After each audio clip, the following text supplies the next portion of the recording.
Hi, I'm Karen. And I'm Deb, and we are answering all of your real estate related questions with the same good advice that we would give our best friends. Karen, what's today's question? Today's question is, when is a good time to buy a house?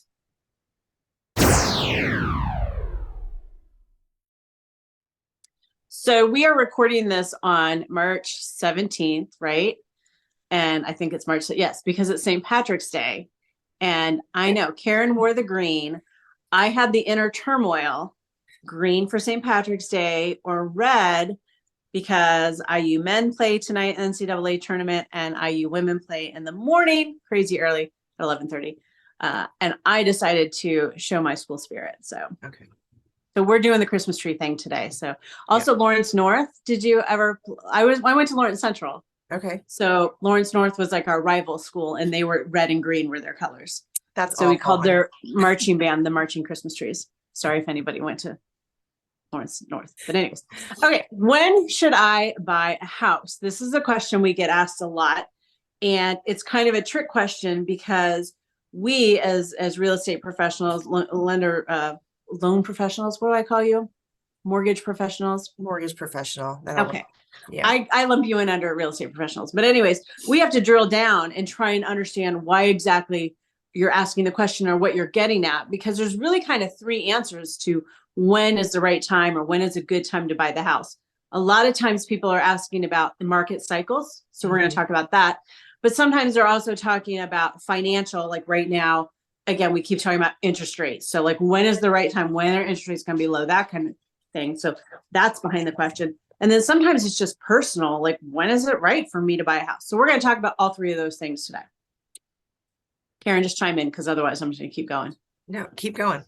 You know me. Okay, so let's talk about market cycles because I think Bloomington is a little bit different. We like to think we're special, and we are special, but we are a little bit different than other markets. Again, why it's really important to have a local professional who understands the local market. In our market, we tend to get busy in like March, like right about this time, right? We're in spring break right now. When we come back to spring break, all these first-time home buyers have already told their landlords or are getting ready to by April 1st tell their landlords they're not renewing their leases. So their leases are going to be up in July and August because everybody's leases follow the university cycle in Monroe County, whether you're related to the university or not. So they start to panic, right? I've told my landlord, I'm not renewing. I'm going to be homeless if I don't find anything. And so then the buyers will really start coming out of the woodwork. And sellers tend to follow suit because they want to list when the most buyers are out there. But I'm telling you, I can spin this any way you want me to spin it. You may have more choices in the spring, but you're going to have more competition. You may have fewer choices in the fall, but you'll have less competition. So it really can work in your favor, however you want it to work out. We will slow down in mid-June, July, and it'll be slow for a couple months. Then we'll pick back up for a little bit until Thanksgiving. It'll slow back down. But, you know, I sold a house. My first closing this year was January 2nd. And I know you were doing stuff over Christmas time. Yeah. So there's not really like a completely dead time. It's just that the market's different. So I would say the most important thing with that is when you're ready to buy, understanding what the market's doing at that exact moment. And it changes a little bit every year too. Yeah. Just to make it interesting. I just wanted to say, when you were talking about around Christmas time, that I have buyers that don't want to move if it's like in the snow in the winter. Yeah. So they may, like you said, they may not want the competition, but they also don't want to move if the weather's bad. So I had a request for a joiner. Okay, so that's sort of how our market works. I know in a lot of markets it gets busier in like June and July.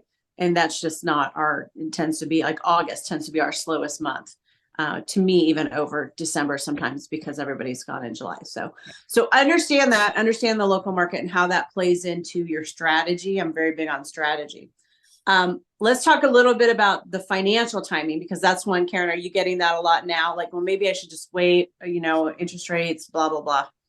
Yeah. I mean, the rates have been, a little I don't want to say unstable, but they've been like shaky and going in the wrong direction. It's a teeny, but it's like a teeny tiny bounce. It's not like it's going up 3 points. Yeah. It's like staying all within the same little range, but it's like every day it's like boop, boop, boop, Yes, it's a constant. Yeah, it's a constant. And so right now, the buyers that I have are the ones that they're not as focused on the rate. They are, I need to buy, for whatever reason. I'm gonna start a job. I'm relocating here, whatever the reason is. But right now, instead of having a ton of people,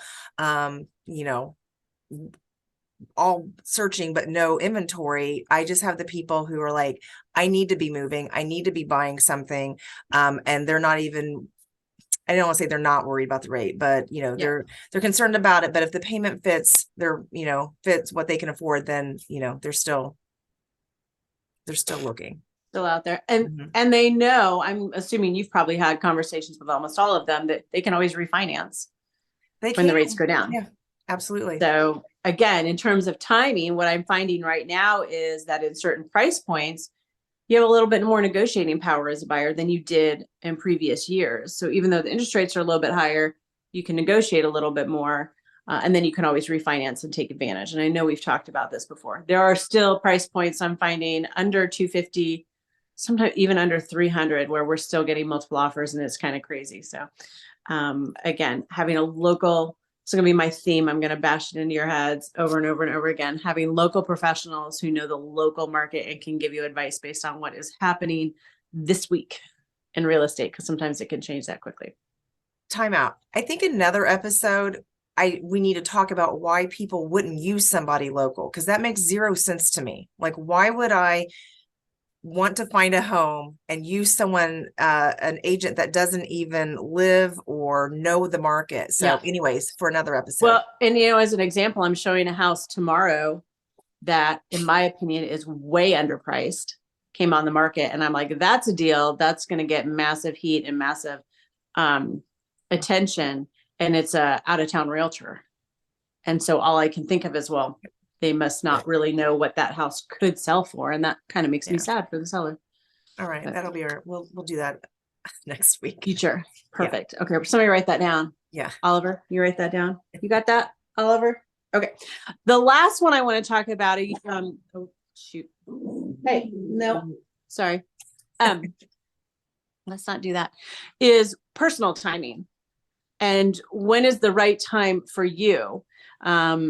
And this again comes back to strategy. Whenever I have a home buyer that I have my first conversation with, a lot of times it's over Zoom, one of the very first questions I ask is, are you on a lease, and when is your lease up? Because that just tends to really play into when's the right time, when's a good time to buy. Can you afford any double mortgage rent payments? And we kind of work from that. So that to me is like a big part of it. But there's a bigger picture. And I know, Karen, you have that conversation with people sometimes too. Like, what's your long range plan, 2-3 years? Right. I mean, if they're looking for a starter home, or if it could be someone already in their home, but they are wanting to move or, increase their square footage, whatever the reason is, it's just because you're ready. And I know, like, I want it, like when I want to do something, I want to do it right away, like chop my hair off.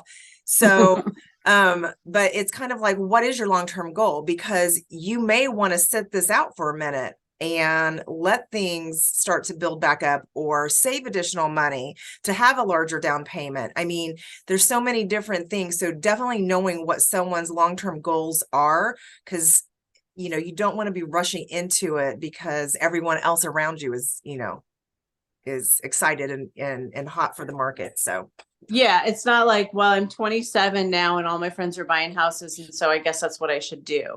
Right. It's where do you think you're going to be? What are your goals in the next few years? And if you're getting ready to run off and join the Peace Corps in a year, then probably not the right time to buy. So moral of the story for all of these examples is have a local team, be very open and honest and upfront with them on what your goals are. Really kind of try to think that through so that we can provide you with a strategy that makes the most sense in terms of your individual long-term picture. Yeah. So yeah, using your words, expressing what's important. My assistant just joined us. I heard her rattling around. Oh, there she is. Yeah.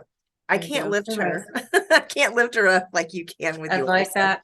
Yeah. I know. Well, I have a fourth one around here that we just have for the week, but Albert's here. I know he's mad. Hey, Birdie. But the fourth one doesn't understand being camera ready. He's not a camera hog like these. You trust your best friends to give you good advice. So consider us your best friends in real estate. Don't forget to like and subscribe. Thanks for watching. Go Indiana. Yes. See you next time. Bye.